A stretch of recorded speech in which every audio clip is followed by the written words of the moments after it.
And Board President, good. You just let us know whenever you'd like to resume. Great. Are all our board members back on?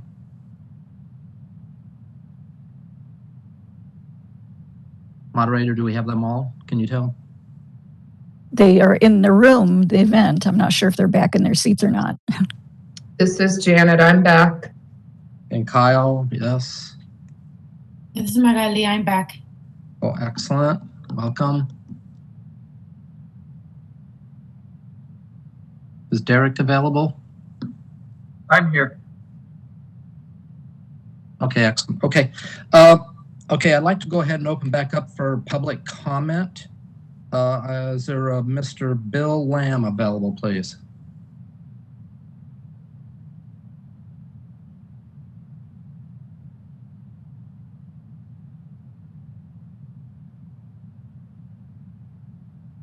Moderator? Yes, I am sending Mr. Lamb a request for him to unmute himself. And after that, we will speak with Dean Wiley as well. Okay, yeah, hopefully he'll be available. Is he back on, Mr. Wiley? He had his hand raised a moment ago. Oh, outstanding. Okay, thank you very much, moderator. Bill Lamb, you should be unmuted at this point. Yes. Can you hear me okay? Yes, thank you. Oh, wonderful. Thank you. I'm a retired businessman and government administrator, and at one point I was in charge of Maryland's correctional pre-release system.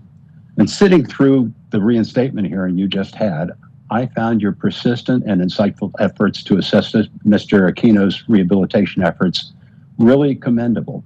You gave him your full attention as though a life depended upon it, as it did. I can't imagine people doing a better job. But that's not the reason why I wanted to comment. I ask you to review the language required in inspection reports when termites are found. I believe the wording in Title 16, Section 1991 works against the best interest of consumers. It makes no distinction between treating a small single-family home or a 100-plus unit mid or high-rise building. It also fails to require inclusion of any information about the long-term impact or efficacy of the possible treatment options. Take, for example, an inspection report for a single unit in a 100-unit condo building. When a pest control company's inspector finds activity inside one of the units, the primary treatment recommendation might be fumigation of the entire 100-unit structure. Regrettably, no language is included to require inclusion of information to help a consumer understand or consider the long-term implications of various options. Opening a wall or otherwise inaccessible area in an attic and using a comprehensive local treatment that offers lasting protection could be the best choice.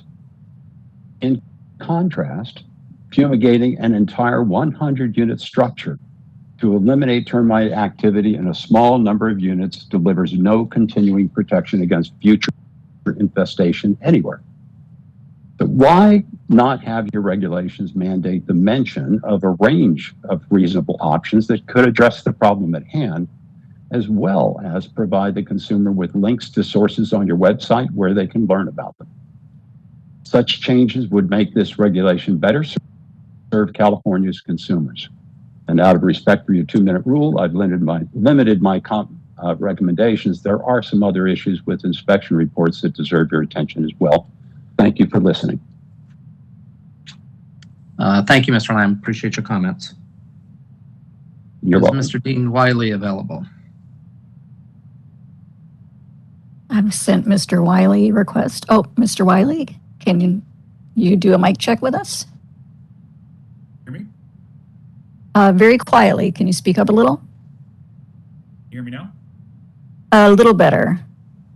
Board members, are you able to hear him adequately? Yes, we could hear him. Okay, go ahead. Okay, thank you for taking my comment this afternoon. My name is Dean Wiley. I'm the current president of the Pest Control Operators of California. The Pest Control Operators of California are seeking to carry legislation requiring companies to carry workers' compensation insurance in order to renew or obtain their structural pest control license. I would like to get this on the agenda for the next time you guys meet. Thank you. We'll take your recommendation. Thank you. Thank you for your time. Appreciate it. Thank you, Dean. Okay, moderator, was anybody else? Any other public comments? Nope, no other public comments seen. I'll close the Q&A feature.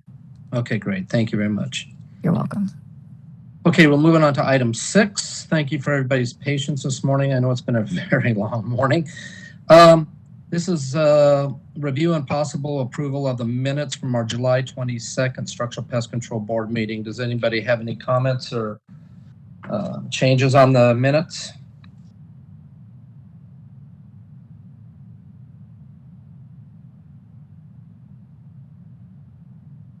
Okay, hearing none. None. Okay. I'd like it for approval. I'll make a motion. Oh, go ahead. Yeah, I'd like to make a motion to approve the minutes of the July 21st, 2021 Structural Pest Control Board meeting. Excellent. Thank you, Kyle. Second? I'll second. Great. Thank you, Derek. Okay, any other further comments or questions? Okay, so Sabina, or do we need to take a roll call on this approval? Yes, I think we need to also. Yes, I believe. Is there any public comment? Oh, sorry. Yeah, thank you for reminding me. Yes, is there any public comments regarding the minutes from the July meeting? This is the moderator. At the direction of the chair, I've opened up the Q&A feature of WebEx. We're sharing instructions on the screen. If you'd like to make a public comment on the minutes being approved, please click on the question mark icon, usually in the lower right corner of your WebEx screen. Or if you're on a mobile device, you can click the 3-dot other option icon to find the Q&A. I'll give people a moment to find and type if they choose.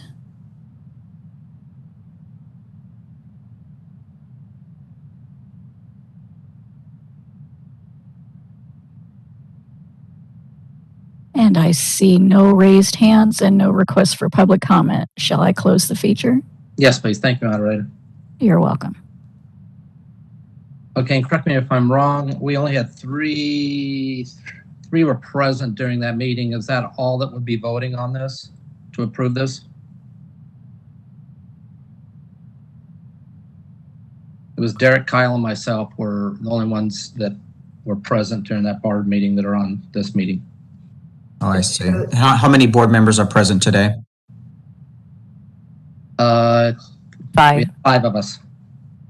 Yeah, I think the 3 that were present can vote to approve the minutes. Okay, thank you. Well, Derek seconded. So, Derek? I vote aye. Okay, very good. Kyle? Aye. Yes, and then I'm an aye, yes. So, okay. Is that approval of the minutes? Do we have a? Yeah, motion carries. Okay, motion carries. Okay, thank you very much. Thank you, everyone. Okay, item number 7, Department DPR regulation update. Is Peggy Byerly on the call, please? Moderator. Yes, I am. Oh, excellent. Welcome, Is Peggy. my audio? Yes. Hi, how are you? Okay, thank you. I just have 2 updates. One is a county training update. During the past month, we presented Zoom one-day sessions, several of them, and the training was on elements of the violation for the counties, investigation planning, and enforcement response case development with both agricultural and structural cases and violations used in scenario formats. 50 counties had their staff attend, and a total of 357 county staff were trained in this session. For my second comment, most of you are aware that the federal EPA had a sulfurofluoride mitigation document out for public comment that closed on September 23rd. I just wanted to alert the board that DPR did indeed submit public comments in a letter form. I shared that document with Ms. Susan Saylor last week, but I can also send the link to Mr. Skelton if the board members do wish me to after the meeting. There were 5 different proposals. They would all be folded in as sulfuryl fluoride structural fumigant labeling changes. I want to take a moment to thank Mr. Dave Skelton from agency because he gave me the current number of active registered branch 1 companies that we can incorporate that information, and also to Mr. John Sansone of PCOC for giving me the updated statistics on the number of fumigations conducted in California each year and some other equipment related statistics. For the most part, DPR did support a number of items. There were some items that are not currently in California structural law or regulations that we have concerns about and could not support. And some of them, for example, were the fact that aeration procedures 1 and 2, EPA was proposing to remove those entirely. We have very strong concerns about that and express that in our comments. We also want to see whether they can confirm that California would have equivalency on certain aspects of the structural fumigation warning signs for the lettering and symbols that are required, because it wasn't completely clear in the document. And there are a number of things that they would want in addition to what California requires in the fume log that we generally don't support, because we are not really seeing that there would be a significant regulatory value to requiring all that extra documentation of the miscellaneous items.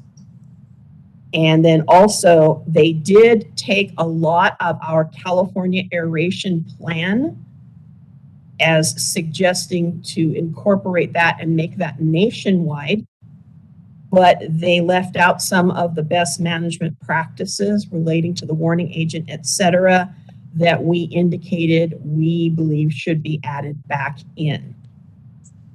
And that concludes my report. Are there any questions? Okay, any board members have any comments for Peggy, please? None at this time from Kyle. Anyone else? Peggy, I have a question for you. Curtis Good here. Are you aware of the situation with the fumigation enforcement program in California here, the lack of inspections that some of these counties are doing, and the fumigation industry is probably running at well over 100%, and we're getting lack of enforcement in these county programs? Do you have anything to comment on any of that? I can say in general that the pandemic it ended up triggering a number of restrictions that seem to vary depending on counties and regions.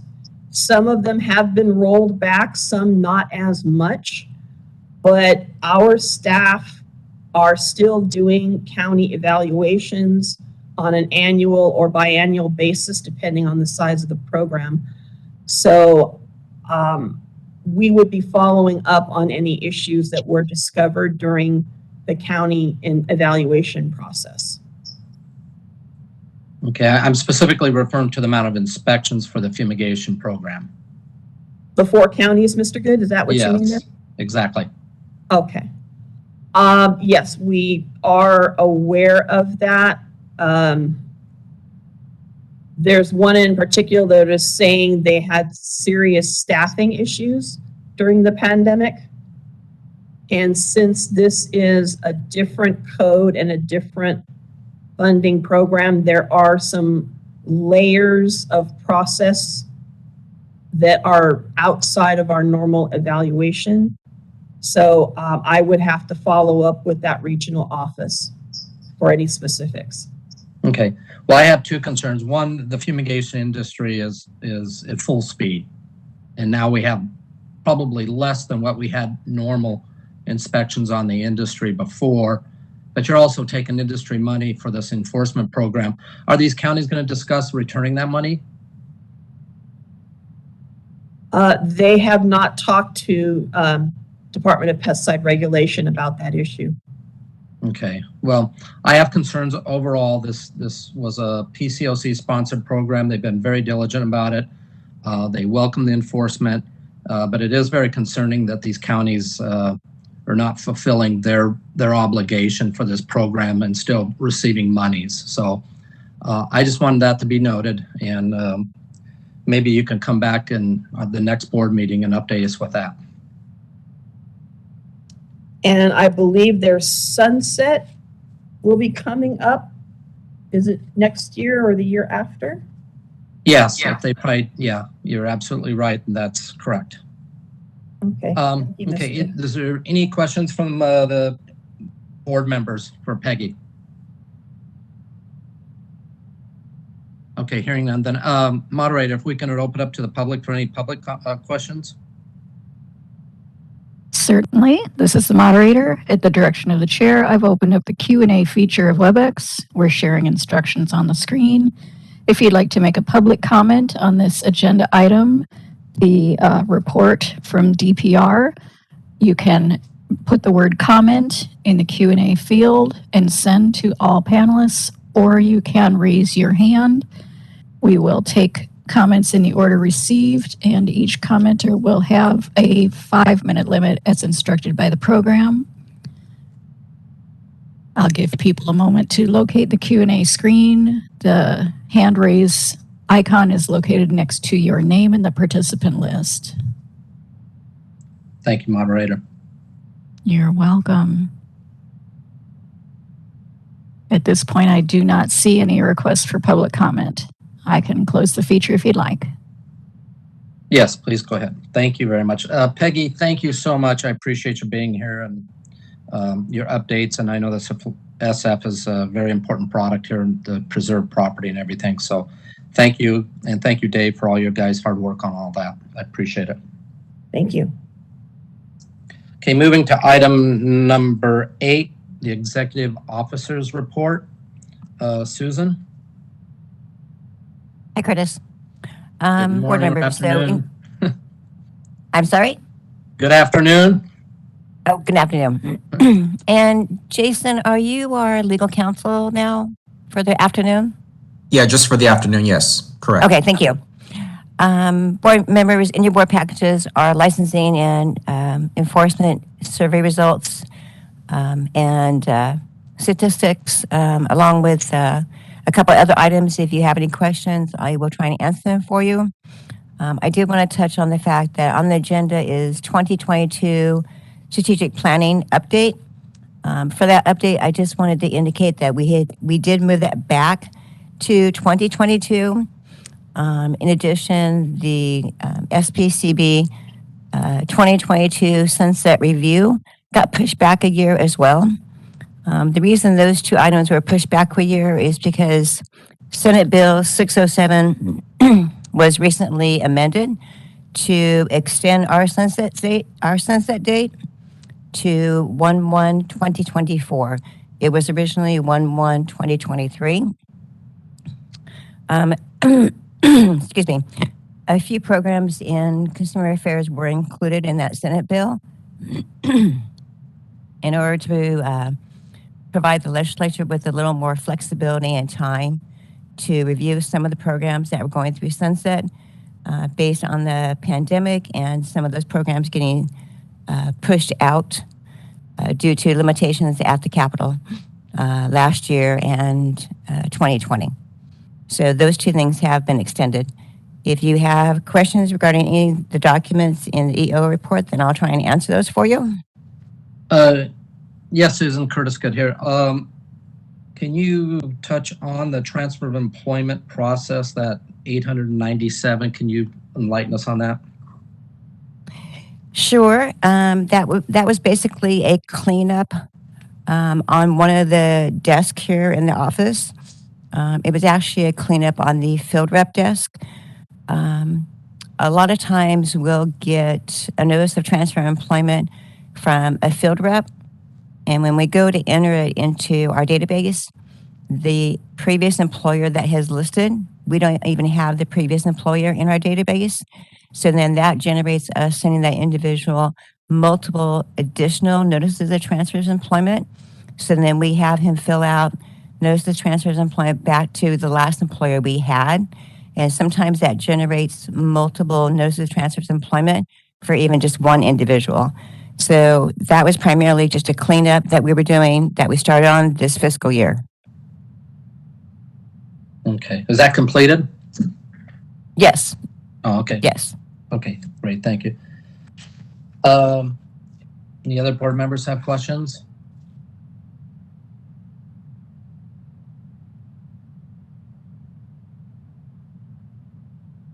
Okay, hearing none. Any public comments? This is the moderator, and at the direction of the chair, I've opened up the Q&A feature of WebEx. We're sharing instructions on the screen. If you'd like to make a comment on any of the items in the executive officer's report, please click on the question mark icon, usually found in the lower right corner of your WebEx screen. Or if you're on a mobile device, you can click on the 3-dot other options icon to find the Q&A. You'd type the word comment into the text box and hit send to all panelists, and we will take comments in the order received with a 5-minute speaking limit.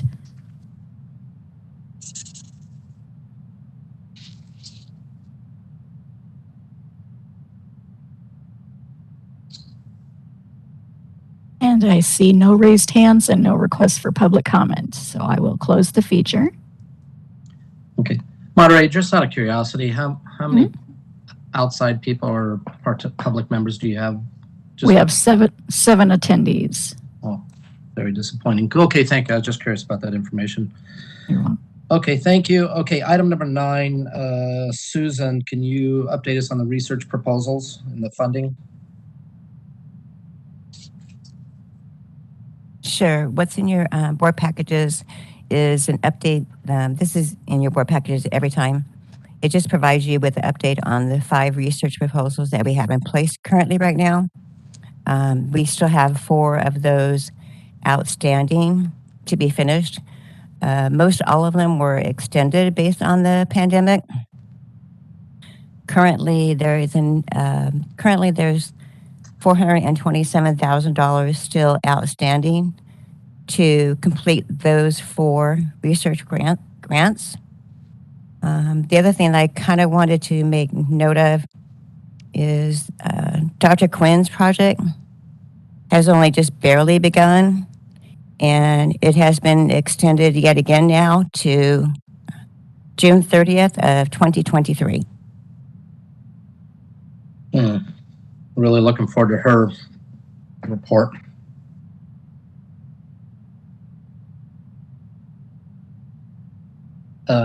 Anything else there, Susan? No, I just wanted to point out that that's been extended to June 30th, 2023. There may be some questions from the industry or from the research industry themselves about starting another request for proposals from the research industry, but I think that's premature with Dr. Quinn's research being pushed out to June of 2023. Yeah, correct. Okay. Okay, thank you. Board members have any comments or questions regarding this research?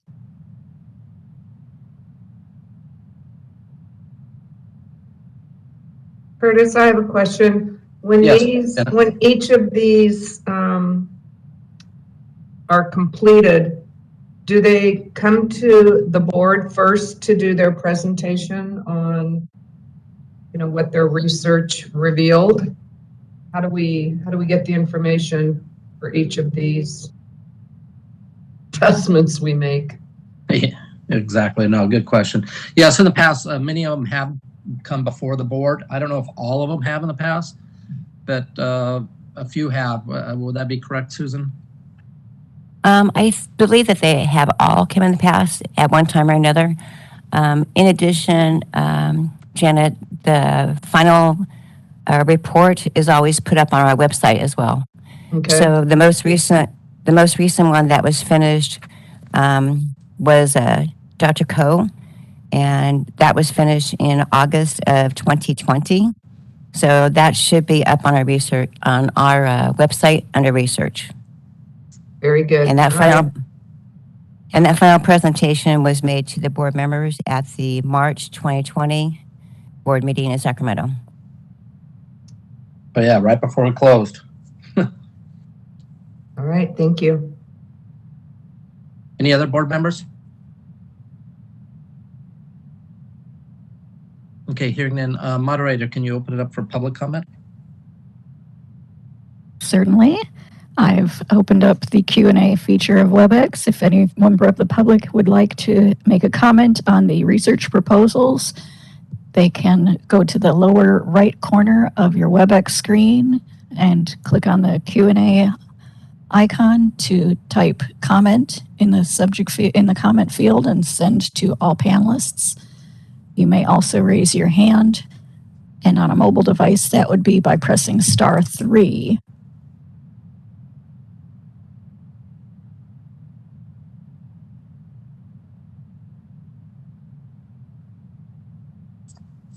And at this point, we have no request for public comment. Shall I close the Q&A? Yes, thank you, moderator. You're welcome. Okay. Thank you, Susan. Appreciate the update on that. Okay, moving on to item number 10, the annual review and possible actions regarding the board policies and procedures. I know this is a cleanup, and I believe is Melissa handling this one? Yes, the only thing that I'll mention is this is the annual review. Being since October is our annual meeting, some of these items are annually what we review at the October annual meeting. This is one of those items, but Melissa does have some cleanup to E4 that she would like to bring to the board members' attention. And Sabina has already looked at these changes, modifications, amendments, and Sabina has approved them. So Melissa, you're up. Mhm.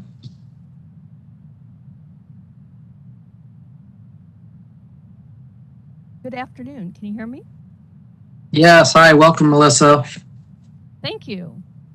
So yes, as Susan indicated, since in October we review the policy and procedures, I thought it was a good opportunity to take a look at the stipulated agreement section, bring some of the language up to date, have it more consistent with our disciplinary guidance and quarterly report forms, and then include applicators. So I don't know if you want me to go through each of the changes or if just anybody has any questions on any of the. I know there was a number of them. I'm just reopening it here myself. I looked at last week. Exactly how many changes? There's quite a few, actually, isn't there? Yeah. Does any? Yeah. Go ahead. I'm sorry. Right, and most of it's just kind of cleanup language to have it kind of consistent throughout that section. Okay. I think in order to save time here, unless any board members have any questions regarding any specific areas or heartburn on it, maybe we just move forward with it so you don't have to go through each and every one. Mr. Chair, I think you could just entertain a motion to say the board approves the changes to section E4 with a second. Okay, thank you. Can we get, thank you, Jason. Does anybody make that motion?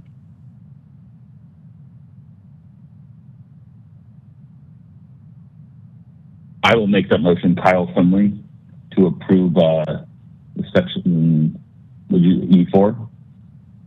Yes, thank you, Kyle. A second? This is Janet. I will second that. Excellent. Okay. Okay. Any other further discussion on this? Okay. I guess at this time I should open it up for any public comment. And if any members of the public wish to comment on the changes in the policies and procedures that were posted on the website, you may click on the Q&A icon in the lower right corner of your WebEx screen, or on a mobile device, it would be the 3 dots icon, other options. You may also raise your hand. The icon is next to your name in the participant list. We will take comments in the order received, and each commenter will be given 5 minutes.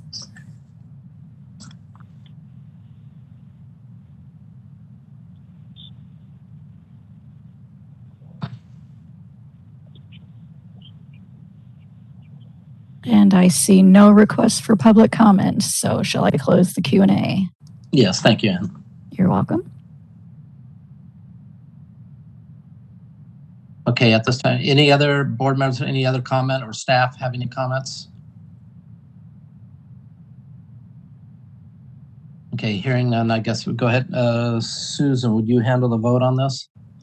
Okay, Curtis Good, Yes. Derek Devermont, Yes. Magali Flores Nunes, Yes. Kyle Finley, Yes. and Janet Thrasher. Yes. Thank you very much. Okay, passes. Great, thank you, everyone, and thank you, staff, for all your work on this. I really appreciate it. And thank you, Sabina. She's not there, so Jason, if you're following in, thank you for your assistance.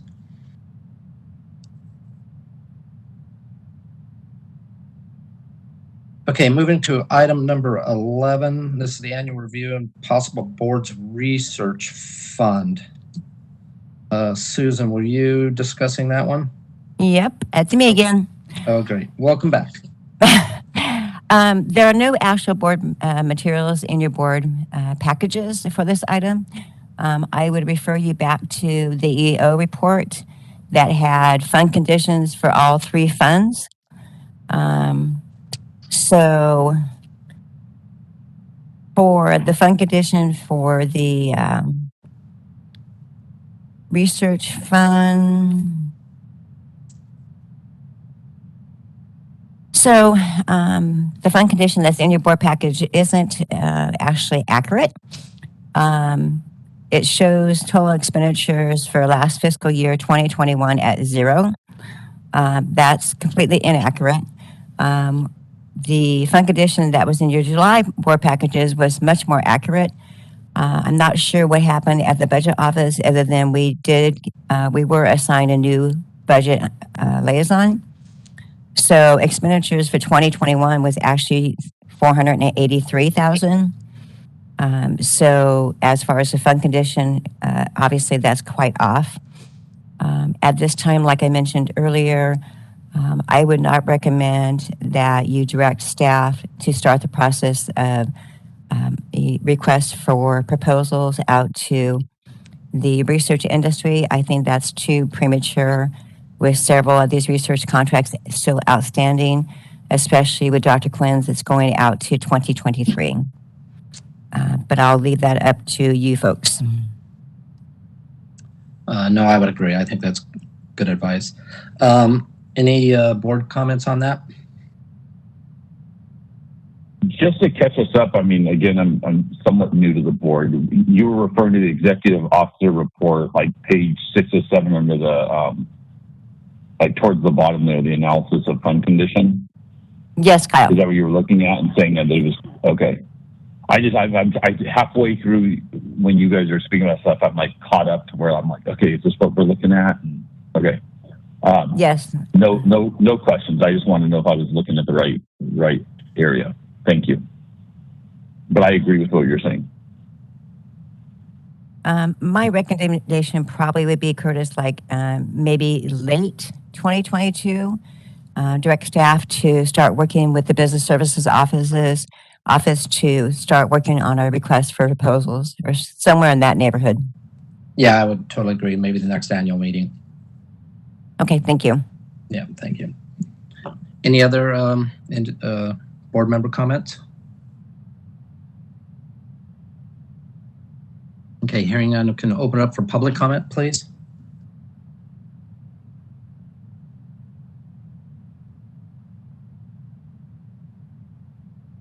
Moderator, Ann? Thank you. Oh, We've opened up the Q&A feature. Oh. It's in the lower right corner of the WebEx screen. If you'd like to make a comment, click that Q&A icon and then type the word comment in the text box and send. If you're on a mobile device, you can raise your hand by pushing *3. We will take comments in the order received, and everyone will be given a 5-minute speaking time.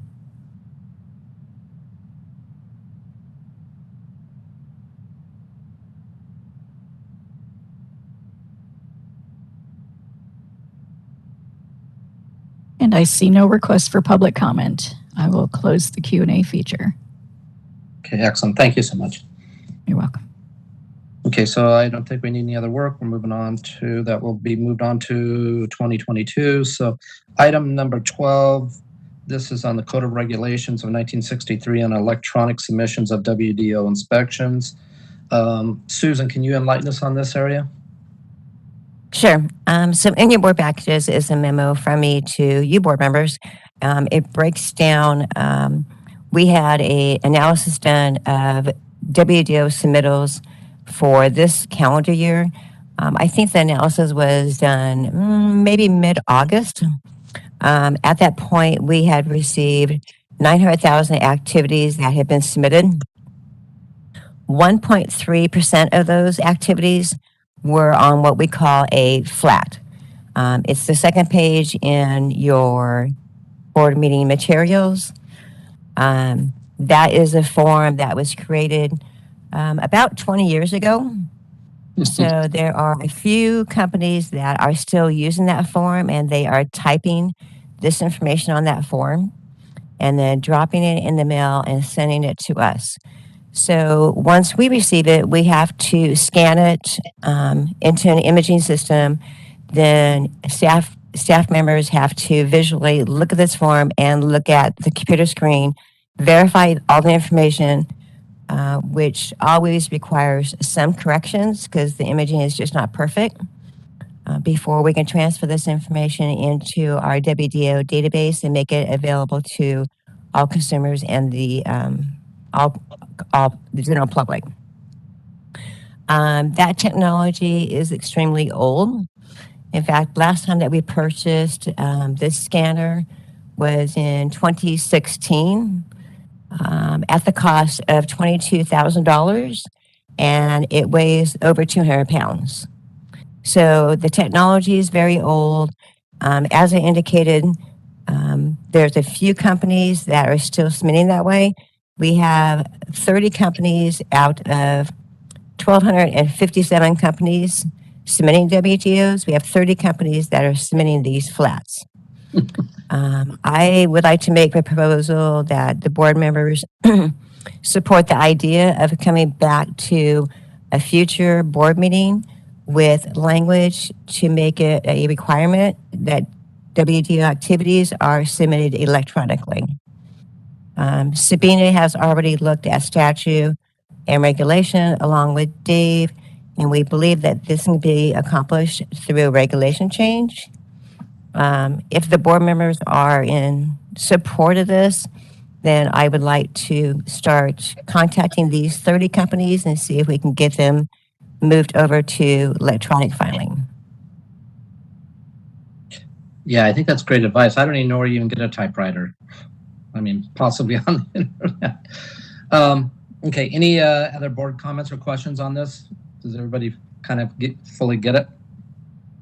Yeah, we fully understand it and completely on board with you, Susan. Great, thank you. I agree, I'm on board, but I'm not gonna lie, I remember sending those in years ago. Been around for a while. You're happy to get relinquished and get rid of that job, aren't you? Does other public members on the board have any comments or questions or regarding this? None for me. Okay, excellent. Okay, I think you got support. Any other questions before I open this up for public comment? Okay, moderator, if we could please open this up for public comment, please. And at the request of the chair, I've opened the Q&A feature of WebEx. We are sharing instructions on the screen. If you'd like to make a comment about this electronic submission concept, please click on the Q&A icon, type the word comment into the text box and hit send, or you may raise your hand. The raised hand icon is next to your name in the participant list, or you can, call-in participants can raise their hand by pressing *3, and I will give people a moment to locate those areas.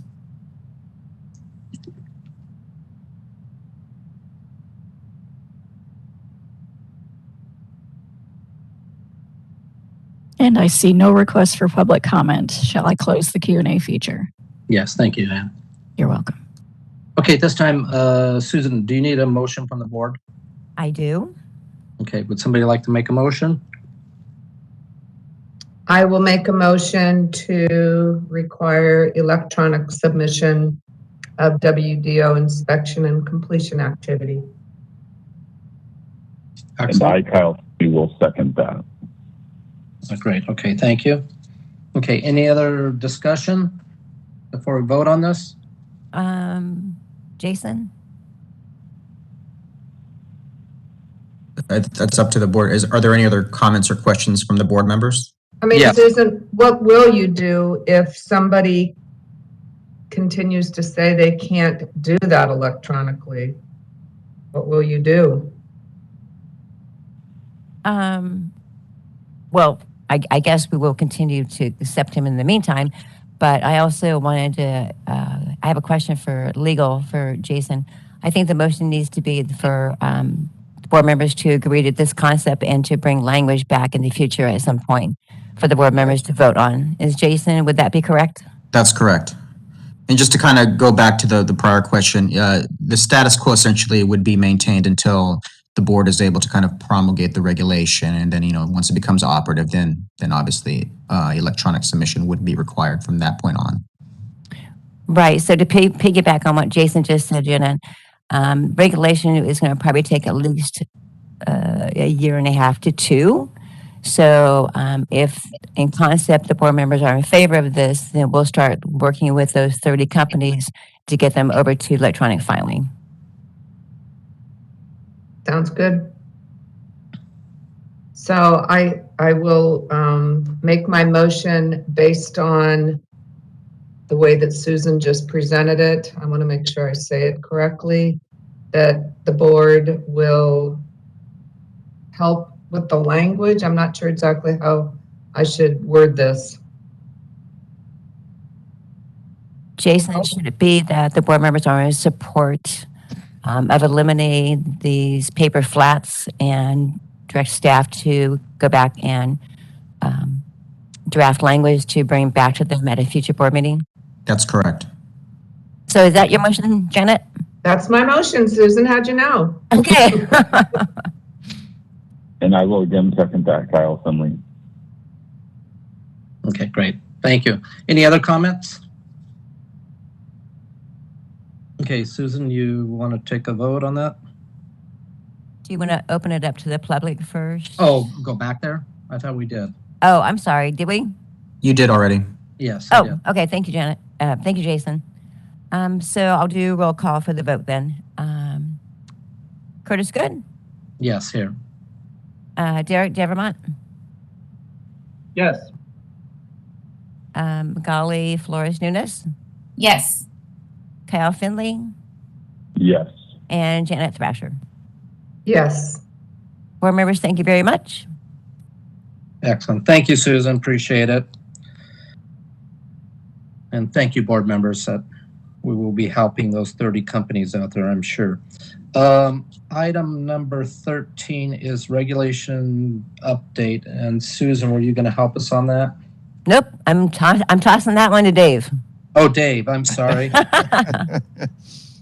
Yeah, so on the reg update, it's the package that you approved and directed me to promulgate the regs for the pre and post application notices. That working with the reg unit on getting it done. I have finished writing the initial rulemaking documents, doing a couple rewrites, but yeah, it's moving through the process, and I anticipate by the next time we meet, approaching the final rulemaking stage. So that's where we're at with it. Okay, thank you. Board member comments?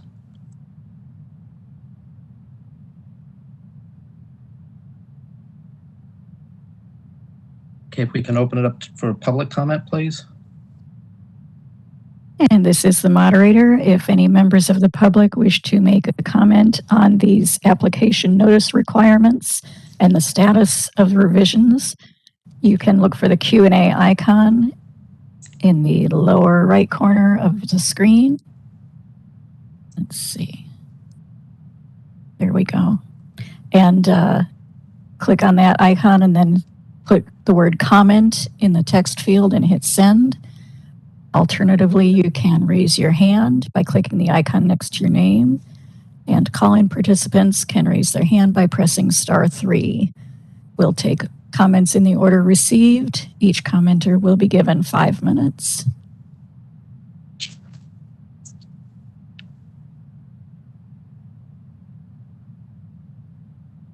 And I see no request for public comment. Shall I close the Q&A? Yes, thank you very much. Welcome. Okay, item 14, legislative update and possible actions regarding Susan. I think you're back up, right? Yeah. Okay.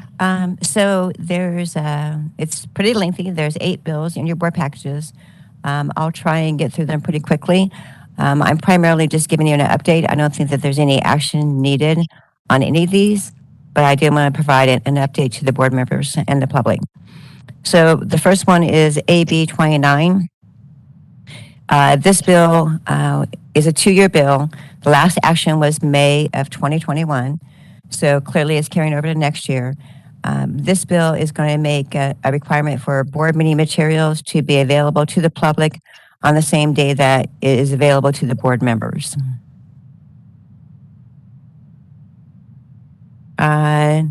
Next, we have AB 105. This bill was a bill to make board member appointments to underrepresented groups and identified the groups. This bill was vetoed by the governor on October 8th of 2021.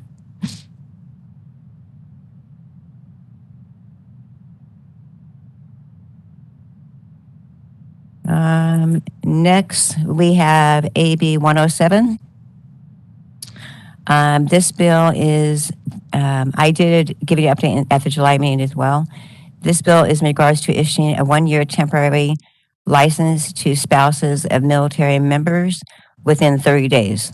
This bill was signed by the governor and filed with the Secretary of State on October 8th of 2021.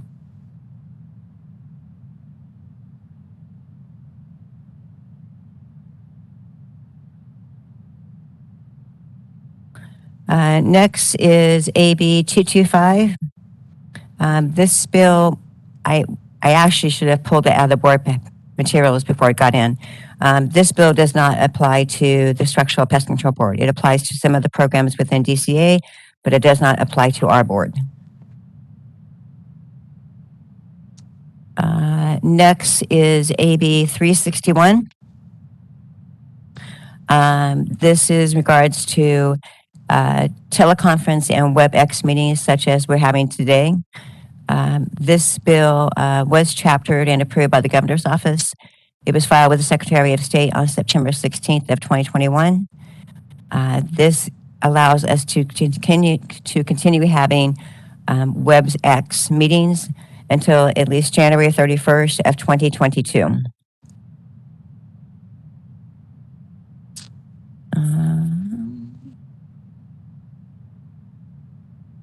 Next is AB 646. So this one, this is also a 2-year bill. The last action was May of 2021, so it's carrying it over to next year. This bill is if we take action to revoke or suspend someone's license based on a criminal charge, then if those criminal charges are expunged, we must post that change to our website within 90 days of receiving notification.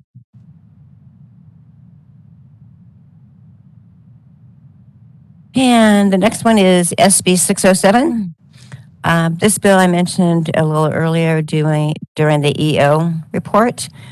This bill, it was amended at the last minute. We were added to this bill along with a few other programs within DCA to extend our sunset date, which was originally set for January 1st of 2023, and it extends our date to January 1st of 2024. There was some mention earlier about the fumigation enforcement program. The fumigation enforcement program currently still has a sunset date of 1/1/23.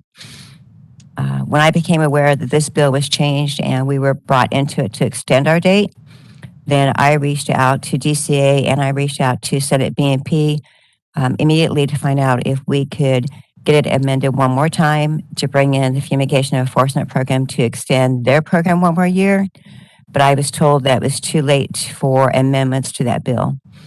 I immediately contacted PCOC and let them know what the current status was.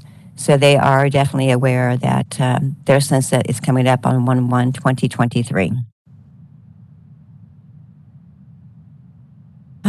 Next is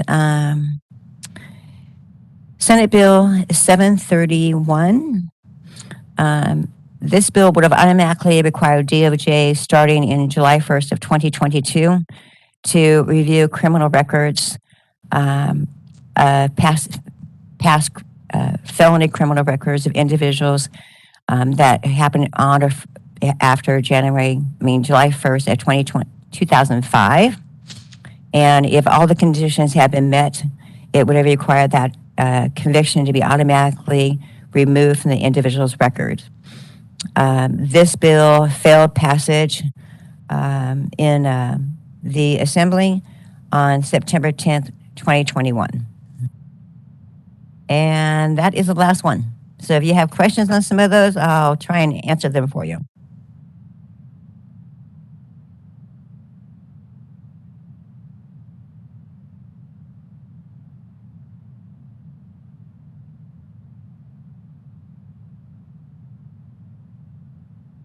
I have a question, Susan. This is Magali, by the way. Hi there. For Assembly Bill 107, the 30-day my understanding was that it won't affect us, but I'm just wanting a clarification. Let me get back to that one.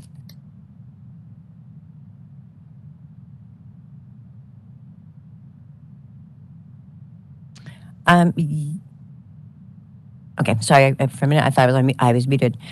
Yes, this would be issuing a one-year temporary license to spouses of military members within 30 days of receiving that application. In addition, there's a part of that bill that says if we need to write regulations in order to comply with this, then draft regulations have to be submitted by June 15th of 2022. So it was signed and approved. So now we'll be working with the department to work on if draft regulations are needed, and then we'll be working with the regulation unit to draft those regulations. Thank you so much for the clarification. Sure.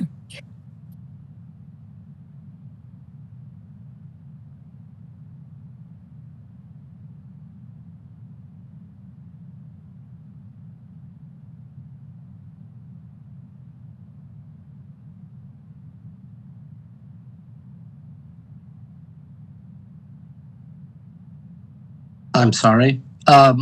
Moderator, can we open up for public comment? Certainly. We have opened the Q&A feature of WebEx for public comment on the legislation updates. If you'd like to make a comment, click on the Q&A button, usually in the lower right corner of your WebEx screen. Type the word comment into the text field and hit send. Or you can raise your hand by clicking on the raise hand icon next to your name in the participant list. Call-in participants can raise their hand by pressing *3.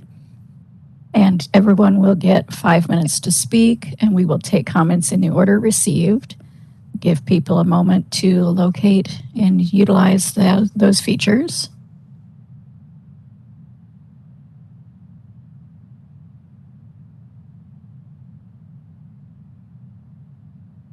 And I see no request for public comment. Shall I close the Q&A? Yes, thank you very much. You're welcome. Okay, thank you. Okay, next item is the annual election of board president and vice president. Susan, were you going to handle that? I was. I was merely going to ask, do I have any nominations for board president?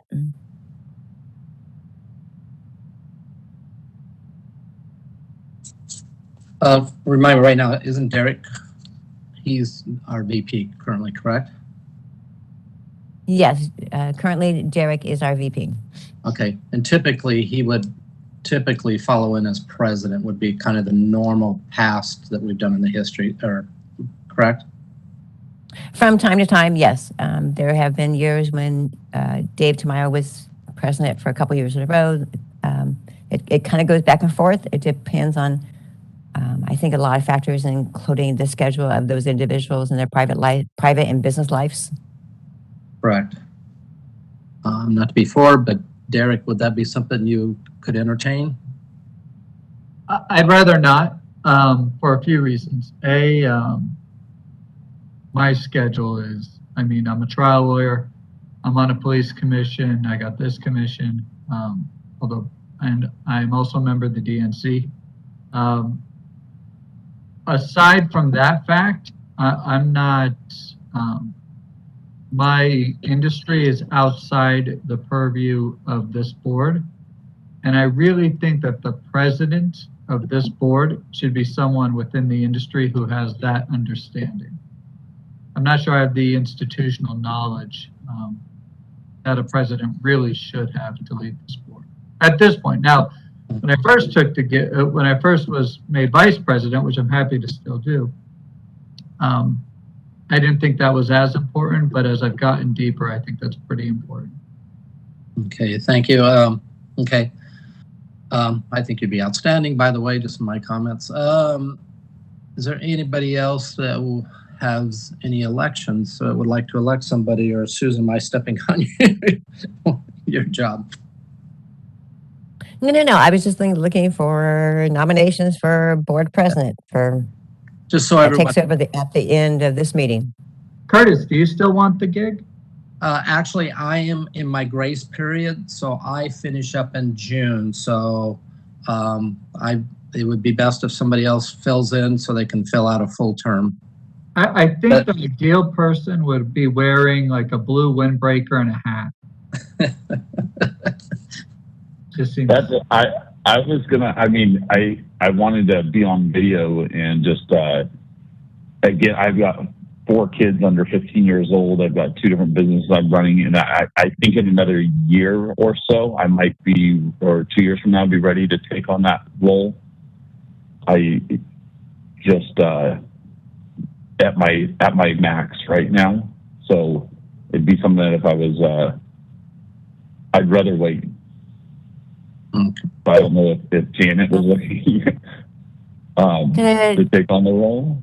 Janet there? Personally, I would feel more comfortable if I could be a board member another year before I tried to jump into the lead role.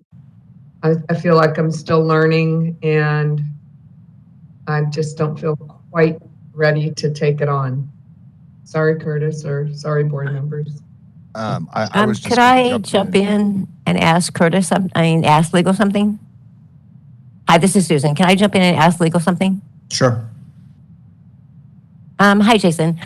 If Curtis was to maintain his role as president, then board elections are normally in October. So when he could not serve, then what would the board do? Would they have a special board meeting in May of 2022 to elect someone? Although it's in our policies and procedures, it's every October. Would the vice president just step in until October, until board elections again? Could I get some clarification I from think you? probably the latter. I mean, typically officer nominations such as the president and vice president are governed by a particular board's administrative manual. So can you just give me clarification on specifically what the manual may say with respect to the nomination of officers? I mean, it sounds like no one wants to be nominated here, so. It's in policies and procedures. That's in the board materials. I mean, just generally, the floor is opened up. Board members make a nomination or two, they discuss it, and then vote on it. I mean, there's really nothing beyond that. The president doesn't write the agenda? No. Oh, wow, okay. Jason, did you want me to read policy and procedures number G4? Sure. Okay. Election for offices of president and vice president shall be conducted at the October board meeting. President and vice president shall assume duties at the board meeting following the annual October meeting. At least one of the offices of president and vice president must be held by a public member. That's it. Okay, and the current board chair times out, am I hearing you correctly, you said May? June 1st, 2022. Mm-hmm. Yeah. So that would only, correct me if I'm wrong, Susan, that would only make me eligible if I were to do it just for one more meeting, right? Just March, I'm done. Correct, the March meeting. Yeah. And Mr. Chair, is that a firm deadline for you? I mean, typically when board members may or may not time out, I've seen times where board members, extend their appointments another year or so. Is that something you'd be open to? Or are you kind of firm that next year will be it for you? Well, I've been doing 11 years and I thoroughly have enjoyed this, but I think I'm actually totally termed out. Isn't that correct, Susan? Unless there's some exception. As Curtis mentioned, he was first appointed, Jason, June 29th of 2010.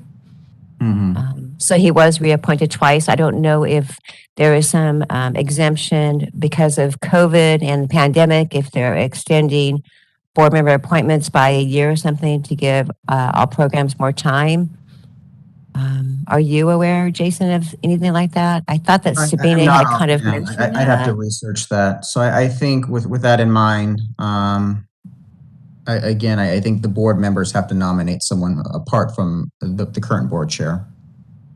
Can we ask them, Curtis, what is I guess you make it look easy because you've been doing it for as long as you've been doing it, and being new to the board, it's intimidating. Commitment, what kind of commitment does it look like? How much of a commitment is it? I guess more questions. I'd love to know more about the roles, the responsibility, the commitment of that role before I would commit to anything. Yes, Kyle. It's really not much more than what you're already doing. I do probably speak with Susan probably a couple times a month. In the past, we've had other meetings and stuff, but it's really only a couple times a month that we probably speak, and we do communicate on, emails. But it's really not much more than what you're doing, and then preparing for the board meeting, which you're already doing. I try to get maybe a little better prepared if I'm sitting in the back seat, but it's really not a lot more than what you're currently doing. Okay. I think if we had been meeting in person, it would have made such a difference. And just meeting, I feel like I'm, 70. This might be my fourth board meeting, and I'm like, okay. Just like what Janet was saying, one more year on the board, man. I feel like maybe I'd be 90% there. Yeah, this has not been ideal timing. Right, it has not been ideal timing with distant board meetings and WebEx since March of 2020. As Chris mentioned earlier, March of 2020, we just made it in under the wire before we went into the stay-at-home orders. So it hasn't been ideal to get people up and, just have that personal interaction with you board members, each of you together, things of that nature. But Yeah, I mean, What if I I ran was- into you, Susan, at the grocery store, I wouldn't even know who you are. I mean, right? Exactly. We don't see you on Exactly. the video. We've never been in person, and it's hard to like, oh yeah, I'd love to be the president of this organization. I don't know. It's a tough one. What I was going to just throw out there, and I don't know if this changes equation for any of the industry members, but if any of you were to take it on, I'm sure Curtis would be happy to sort of mentor you through the process until he terms out. So, like I said, sounds like everybody's pretty busy, but we do have a requirement, that one is in industry and one is a public. Well, I guess one doesn't have to be industry, but one certainly has to be a public. So, My Curtis, issue is, go ahead, Derek. I was going to say, my issue is, and it's a very real issue, is that we could have a board meeting scheduled and then I can get ordered into a trial. And there's no telling a judge, I can't make it, I have this board meeting or I have these board duties. The judge is going to say, well, you're going to sit in this trial, and now if I have to put you in custody, I will. That's a very real limitation on me at this point. And as we navigate COVID, a lot of these trials were put on hold, and now they're all coming up one after the other, after the other, after the other. And that will be the case probably for a year. So that's a major concern of mine, is that we could have, one of these scheduled and the chair or president should be there, and I'm not going to be available for 3 weeks. Yeah. That's when Kyle would take over. So Susan, and to everybody, all the other board members, I would be happy to handle it through March. And if you wanted to look for if there's a possible extension to it until everybody feels a little bit more comfortable, I would be up for that. So anyway, if that helps out, I've thoroughly enjoyed being on the board, and I look forward to actually, hopefully before I term out, that I do get to see everybody in person at least one final time. So that would be very enjoyable for me. I'm hoping that the March 2022 board meeting is in person in Sacramento, but who knows? That being said, Curtis, what you just mentioned, I still do need a nomination. If Curtis, if you will mentor me, I will nominate myself. I'll nominate you. You don't have to nominate yourself. I nominate Kyle. Mr. Finley. Anybody second? Yeah. Derek, that was you, right? Yes, I nominated Kyle. Does anybody second that? Hurry. Before I second it. All those in favor? And Derek, absolutely. Be happy to. You mean Kyle? Excuse me, Kyle. Yeah, sorry about that. Yes. I was like, oh no, he's not going to mention me. Okay, then, do I have Let's hurry up and vote on nominations? this. Well, I was going to say, do I have any other nominations for president? I think not. Okay, hearing none. I guess we need to vote now. Correct, Jason? That's correct. Okay. So Kyle Finley has been nominated for president effective at the end of this board meeting. And I'll do a roll call vote now. Curtis Good? Yes. Derek Devermont? Yes. Magali Flores Nunes? Yes. Kyle Finley? Yes. Well, okay. And Jenna Thrasher? Yes. Okay. So Kyle has been nominated to be board president. Now, do I have nominations for vice president? It does need to be a public member, correct? I mean, Yes. I would nominate Derek again. Yes. Yeah. I accept. Anybody second? Second. Second. Curtis. Okay, and I'll do roll call now for Derek continuing as vice president. Curtis Good? Yes. Derek Devermont? Yes. Magali Flores Nunes? Yes. Kyle Finley? Yes. and Janet Thrasher. Yes. Okay. Board President and Vice President have been settled now. Curtis, you may go on to the next agenda item. Kyle, congratulations. And Derek, thank you for taking on Vice President again. Thank you, Kyle. Thank you, Kyle.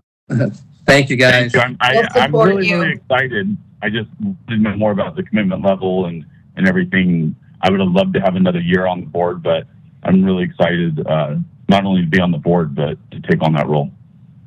Excellent. You'll enjoy it, and you'll enjoy working with Susan and everyone else in staff there. They're very, very supportive. It's a very presidential hat, so Yeah. congrats. Okay, the last item, or what we want to wait. We have future agenda items. Can we announce the future agenda items? Curtis, I did make note of what Dean mentioned earlier in regards to having on the next board meeting agenda for the requirement for workers' comp insurance for all registered companies. I do have that noted. Okay, for notification to the board, yes. I have workers' comp language. Curtis, you wanted Peggy to touch on the FEW enforcement program and the level of enforcement occurring there. Oh, yes. Thank you, Dave. Yes, that's absolutely correct. Okay, and then we have the electronic submission of WDOs, bringing some language back for the board as well. Great. Okay. Anything else? That was it? Okay. Do I need to go to public comment? No, that's not public comment time, right? Jason? No, not on this one. Yeah, I didn't think so. Okay. Okay, we're going to your board calendars. And I think, Dave, I printed the wrong one up. I have the old one. So we have March. We're holding, the 22nd and 23rd right now. And hopefully it's going to be in person in Sacramento. Is that correct? Yeah. Yes, Curtis. Okay. And then the following one is July, and holding the 19th and 20th. And that's supposedly down south, looking if it's in person in Claremont. Correct. I'm sorry, I printed. What's the next month on that? I'm sorry, I didn't. October. October, okay. I apologize for the snafu. That's my bad. I didn't even see it. I just printed it. So what are the dates in October? So everybody has them? If we stick with what looks to be the norm of like the third week, it would be Tuesday the 18th and Wednesday the 19th of October 2022. And that's again down south.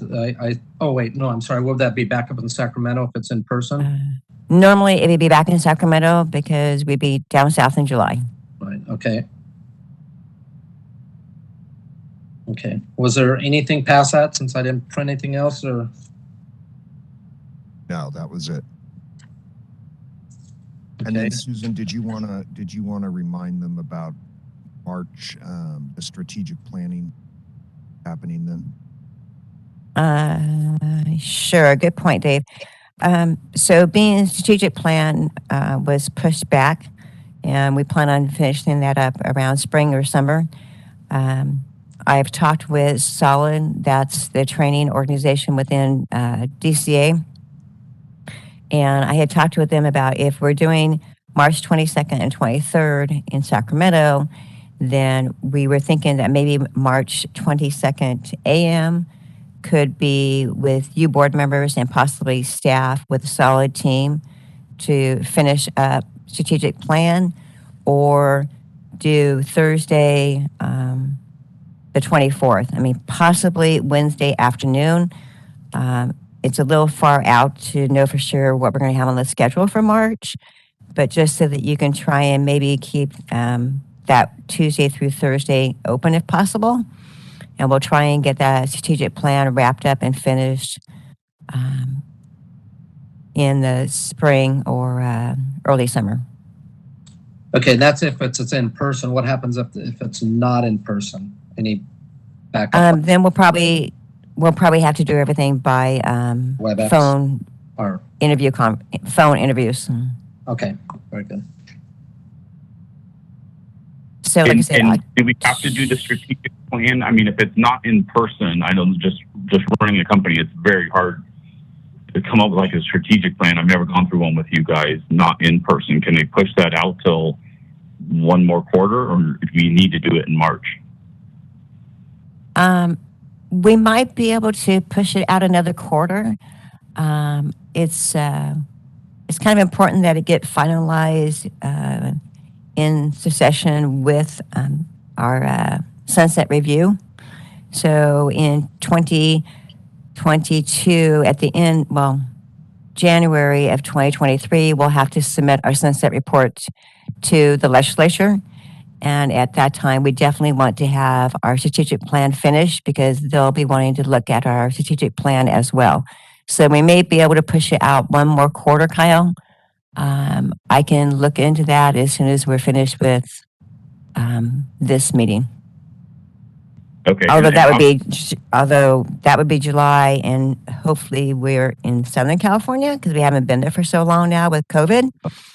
And Solid is based here in Sacramento at headquarters, Customary Affairs, but possibly they would be willing to travel to maybe have that strategic plan. It would just been nice. Hopefully we're in person by then. So we'll just count on that. Okay. And I would just say if for some reason we're unable to be in person, Solid does have a lot of experience doing this remotely now. So of course it wouldn't be ideal, but they've been dealing with this for a couple of years now, so I'm sure they could make it happen for us. If I could interject, this is the moderator, Ann Fisher, and I'm also leading your strategic planning session in whenever it will be. And yes, we can do it virtually. It's, again, as David said, not ideal, but we certainly can do it, and we have done it for other boards remotely.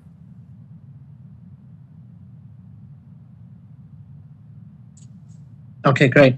Okay, any last final comments here from board members or Susan, Dave, staff? So are we looking at October 18th and 19th of 2022? Oh, sorry, yes.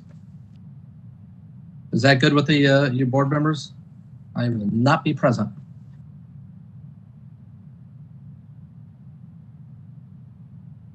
I guess hearing none, I guess it's good. Yeah, Susan, are you just asking if those dates work for the 18th and 19th to be back in Sacramento? Or are you asking something other than that? No, that's what I am asking, Janet. Okay. And just for information purposes, Miguelia, we typically book a Tuesday, Wednesday, and then depending on how much is on the agenda, like this meeting, then we'll drop it down to just one full day if we can. On Tuesday, we usually hold Tuesday afternoons for reinstatements or petitions to modify probation and closed session. And then open session would be on Wednesday. But if we can combine it, we do combine it, and we combine it into one day on Wednesday. That makes sense. Thank you.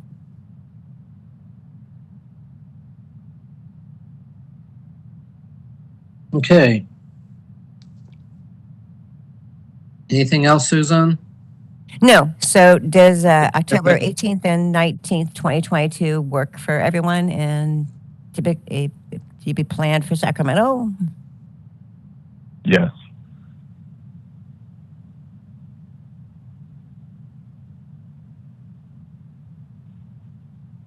Derek? Yeah, he gave a thumbs up. Oh, he did? Oh, okay. Everybody else good then? Okay. Okay, I guess you're good to go, Susan? I believe so, because I think Janet said that those dates were okay with her as well.